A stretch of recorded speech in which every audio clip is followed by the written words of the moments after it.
So I'm going to make this a short and sweet episode, and you are going to leave today knowing exactly what you do need to report to the IRS and what does not actually count as income to your business.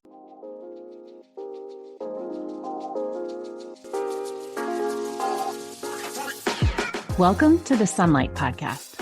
In this show, we're talking about taxes, money, and careers for self-employed people who have a big vision for changing the world with their work.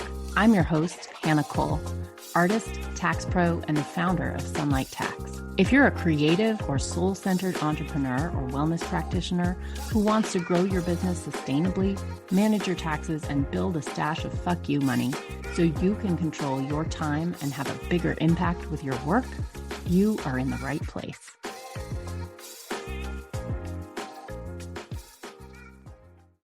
Hello. Welcome. Today I want to talk about what actually counts as income. People get really confused sometimes because it's not actually always clear what income you need to be reporting on your tax return. So let's be clear about what the rule is. When you run your own business, when you're self-employed, and when you file a Schedule C, it is your legal obligation to report all of your income derived from that activity, okay? You cannot leave off cash or small amounts of money that weren't reported on a 1099, for example. That is illegal, right? We don't want to break the law. So, and also just to not to put too fine a point on it, but if you understate your income to the IRS by more than 25%, you're committing a felony. So let's be super clear. These sort of cutesy words that people throw around, under the table, etc. The IRS is like, no, we say felony. You say tomato, we say felony. So let's just be super clear. You got to report your income. So to all of you well-meaning people out there who want to do right, what actually counts, right? Sometimes something that seems like income actually isn't. And sometimes things you might not think are reportable income are. So I'm going to make this a short and sweet episode, and you are going to leave today knowing exactly what you do need to report to the IRS and what does not actually count as income to your business. Let's jump in. Okay, what does count as income? Grants count. Grants are reportable income. I do on occasion get a client who will say to me, hey, the granting agency said that this isn't taxable.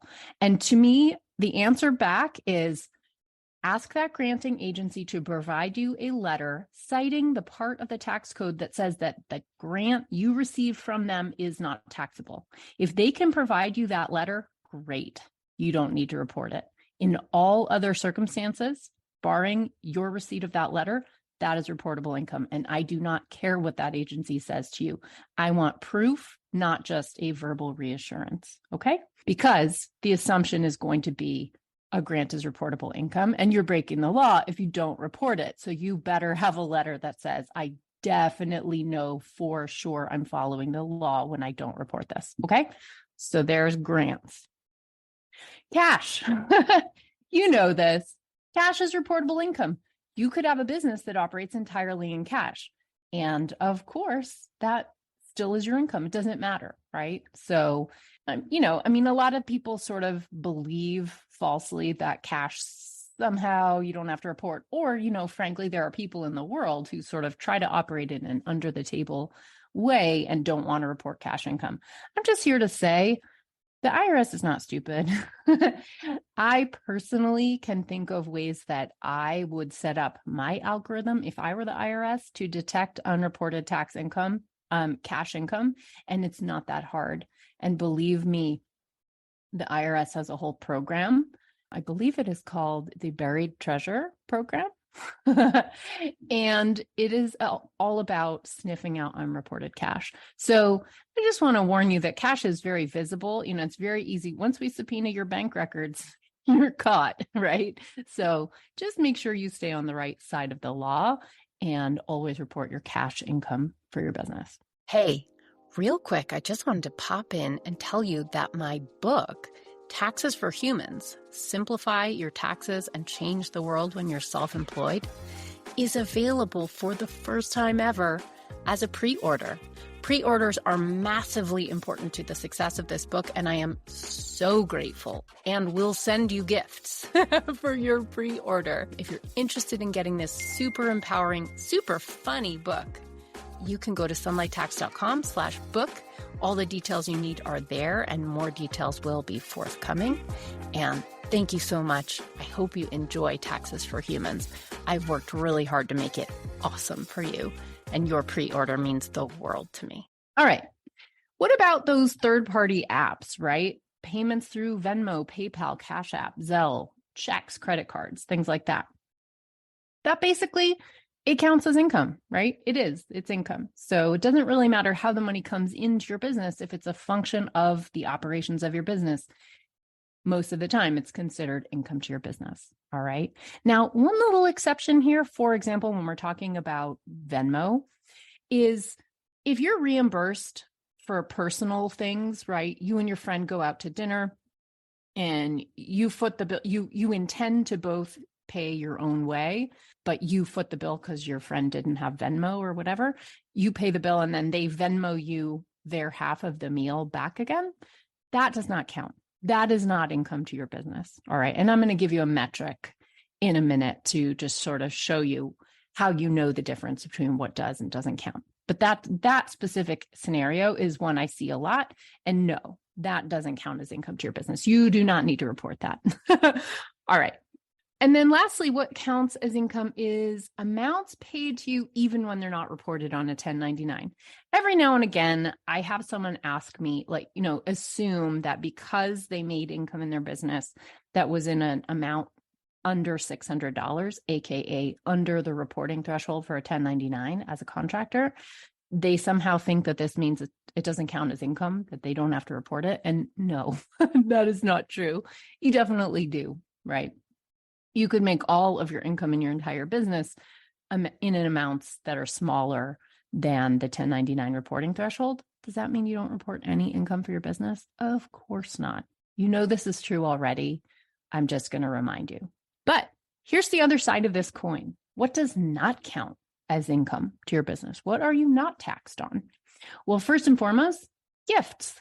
If it's a gift, it isn't taxable income. So if you are in the lucky position where, for example, your parents pay your rent, that's a gift from your parents. That is not taxable income. You do not have to pay any taxes on that whatsoever. I do want to say, though, gifts are defined and scrutinized by the IRS. So don't make a mistake of, if somebody wants you to do work for them and they give you money and they call that money a gift, that is not a gift. If the person asks you for anything in exchange for the money, it's not a gift. It is payment. Okay. The IRS is super clear on that rule. So be careful there. Here's another one though, loans. When you get a business loan, you get a loan to your business, that is not reportable income. And if you think about it, it makes sense because it's not your money.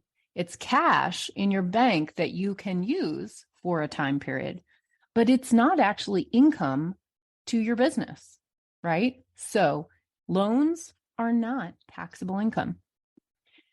The last one is when you move money from your personal account into your business account, right? Let's say I don't have enough funds, enough cash in my business account to cover a big upcoming expense. I can move money from my personal account into my business account to cover that expense for a moment. What I'm doing effectively is giving my business a loan from my personal bank account. It doesn't count as income. On the flip side, when you pay yourself, just FYI, paying yourself, doing an owner's draw from your business account into your personal account, that also doesn't count as an expense. So this one works in both directions. It's neither income to your business nor an expense of your business. When you move money from one of your bank accounts to another, you're just moving money from your pocket, your left pocket to your right pocket, right? The IRS cares, is it in your pocket, right? You with your social security number. That's the pocket we're looking at. We don't really care which pocket it's in. We care, does it belong to you and your social security number? All right. Okay. So here's a metric that should help you make a determination in all cases about whether income you receive is actually taxable income or not. So here goes.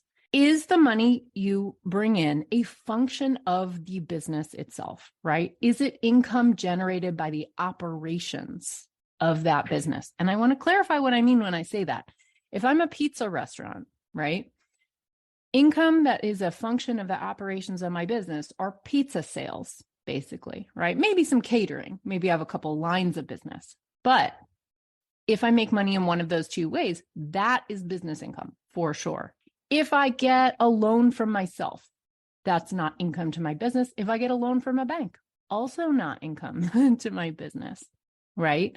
So if it's from your operations, yeah, it's reportable income. If it's not from your operations, it probably isn't. Of course, you want to check every individual case, check it with your tax accountant, et cetera. But in general, that metric should help you understand when something is income and when it's not. Now, let me give you a couple scenarios that I see a lot with people that I work with that people ask me questions about. So I hope these can clarify for you a couple areas where I see people get into a little trouble. So sometimes you work with other people, you do something with other people, and you hold the money. If you act as the treasurer for a group activity, I want you to know that the IRS is looking at who's holding the money. That's kind of where they make decisions, right? Whose bank account, whose social security number is on the bank account the money went into. That's who's going to get taxed. Okay. So I'll give you one scenario. Let's say you're in a group that works together. For example, you're a musician in a band, right? You got 4 bandmates, you go play gigs, you maybe teach lessons, etc., right? So when you have a gig, if you're the treasurer, you will get paid by the venue through about, ticket sales, fees, whatever. You'll get paid from the venue on behalf of all of the members of the band, but you hold the money, you put it in your bank account, and then you pay out the band members their individual shares. Well, you are going to be on the hook because that money goes into your bank account. You are the one on the hook for that income. But on the flip side, you should also be the one paying out your bandmates because that makes you then get the corresponding expense. In other words, you will net out the income, right? So yes, you took in the $1,000 each for each of your bandmates that they earned. So you will be taxed. You're going to be reporting that, $4,000 extra dollars that aren't really your money, but then you pay out that $4,000 to your bandmates. So it counts as an expense to you. So in other words, what's sitting left in your bank account is zero, right? The taxable income on that is still zero. It does mean you need record keeping. You do need to track that. You do not want to forget to report that you paid your bandmates because the IRS is not going to forget that you earned that income. Okay. Here's another scenario I see. Sometimes I see this is the function of the people that I serve. A lot of you are out there doing these incredible, wonderful things, especially, for example, when we get into political season, when there's a presidential election or an important midterm, I see a lot of my clients running fundraisers. I have in the past had clients who designed their own t-shirts and sold them to benefit and donated the funds to a political candidate, right? P.S. You don't get to take a deduction for political contributions. Much as I wish you could, you just can't. So that person who's doing that fundraiser, unfortunately for that person, income that they receive for printing those shirts is simply going to be counted as business income. I know that doesn't feel right.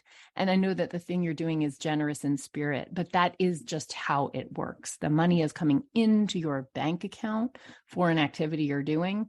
You are going to have to pay income tax on it as though it was taxable income, even if you're donating that money. Okay.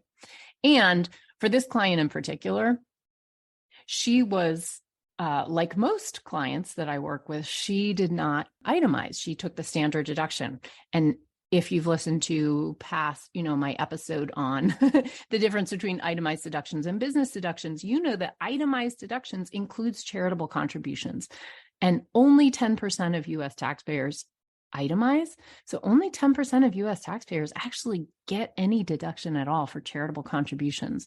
So this is sort of a really sucky whammy when you're doing a fundraiser and you donate money and you don't itemize. You don't get any deduction, but you do have to count the income. I know it sucks. I didn't make that rule. I'm just telling you about it. I will tell you this though. If you're going to donate that money to a nonprofit, one, then it could be deductible if you itemize. Now, again, you want to be sure that you check your last year's tax return and see if you're an itemizing taxpayer or if you're someone who takes the standard deduction, because I want you to be very clear that you do or do not get your charitable donation amount as a deduction on your tax return. That's important.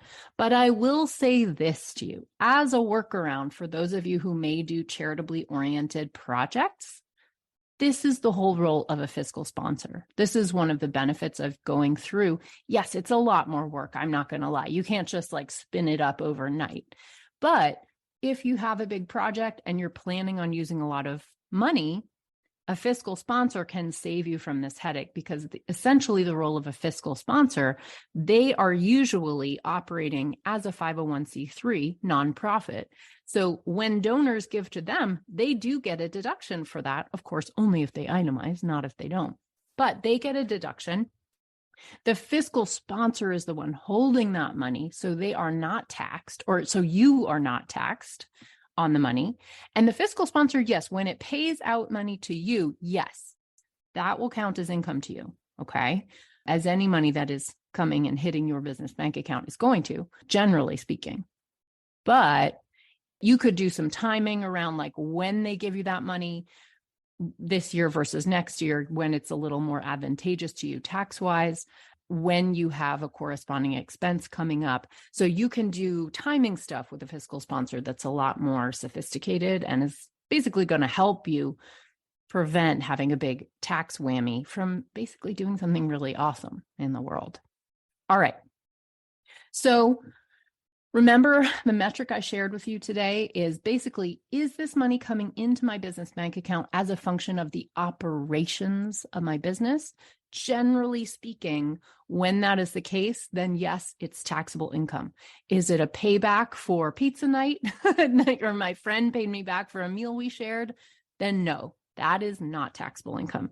Gifts, not taxable income. Loans, not taxable income. All right. So I hope that that clarifies for you some of the tricky scenarios you might get into, but also just a baseline for what does and what does not count as your taxable income when you're self-employed. All right. I hope that helped you all. Send me a message on Instagram at Sunlight Tax if this was helpful to you. And of course, let me know if there's a topic you want to see in a future podcast, and I will see you next time. Bye. Thank you for listening. If you like the show, be sure to subscribe, leave a review. It really helps, and share it with a friend. I'm so grateful. This podcast is for education and entertainment only. Nothing in this episode should be taken as individual tax or financial advice. You can find all the tools, books, and links we reference at sunlighttax.com/podcast.